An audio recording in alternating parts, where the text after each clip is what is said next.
আজকে আপনাদের সাথে উলজানির এই মাইক্রোফোনটা সম্পর্কে জানাবো। তো দেখেন, এটা কিন্তু আমার হচ্ছে মাইক্রোফোন ছাড়া হচ্ছে আমার ভয়েসটা। তো এখানে কিন্তু ব্যাকগ্রাউন্ডে অনেক প্রকার শব্দ আছে, নয়েজ শোনা যাচ্ছে, এবং এটা লাগানোর পরে তারপর আপনারা ভয়েসটা শুনবেন। এটা এভাবে খুলতে হয়। তো আপুর পেজে হচ্ছে আপনারা, আমি পেজটা মেনশন করে দিব, একবার দিয়েছি যেহেতু অনেক আপুরে পছন্দ করেছেন।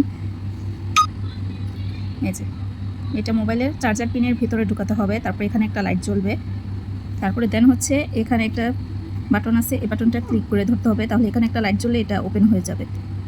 এখানে কিন্তু চার্জ দেওয়ার সিস্টেম আছে, ক্লিপও আছে, চাইলে আপনারা জামার সাথে অ্যাডজাস্ট করে ভয়েস দিতে পারেন। এখন আমি এটা লাগিয়ে আগের আপনাদের সাথে ভয়েসটার ভয়েস মধ্যে দিব। পার্থক্য চলুন। আর এখনকার ভয়েসের মধ্যে পার্থক্য অবশ্যই দেখে বুঝে নেবেন। তো এটা কিন্তু স্পিকারটা মুখের সামনে নিয়ে হচ্ছে ভয়েস দিতে হবে। তো আপনার পার্থক্যটা অবশ্যই দেখে বুঝে শুনে তারপর আপু থেকে অর্ডার করতে পারেন। আমি আগে ইউজ করেছি, দেন হচ্ছে আপনাদের সাথে রিভিউটা শেয়ার করছি। অসংখ্য ধন্যবাদ আপু অথেন্টিক প্রোডাক্ট দেওয়ার জন্য। এবং এই মাইক্রোফোনটা আমার কাছে অনেক ভালো লাগছে। 10টা না নিয়ে একটাই নেবেন, খুব ভালো প্রোডাক্ট।